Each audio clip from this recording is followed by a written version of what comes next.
Hello, guys. Today is the 15th of June, and I'll be taking a very quick scalp buy trade. We started this account with $250. So far, in 2 months, I've been able to make $5,000 profit on this account. I already made the withdrawal of the account that I started funding it with, $250. So I'm trading free with the market signal.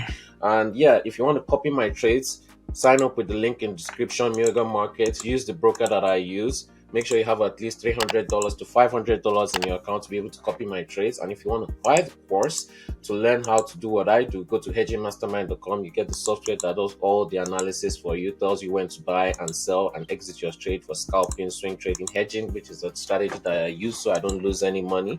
And yeah, make sure you like, share, and subscribe. And we'll be right back when we're into more profits.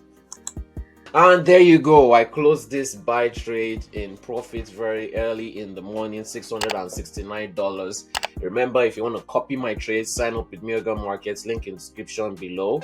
And make sure you have at least $300 to $500 to be able to copy my trades for free. And send me a screenshot on WhatsApp and Telegram in order to be able to be added to the private signal group. If you want to buy the course, go to hedgingmastermind.com and you get the software, which is also available on TradingView right now. And yeah, we'll be right back when we have another trade in the markets and well into more profits in the markets. Like, share, and subscribe. Make sure you guys comment and switch on those notification bells for more videos like this. And we'll see how much we can make scalping next week.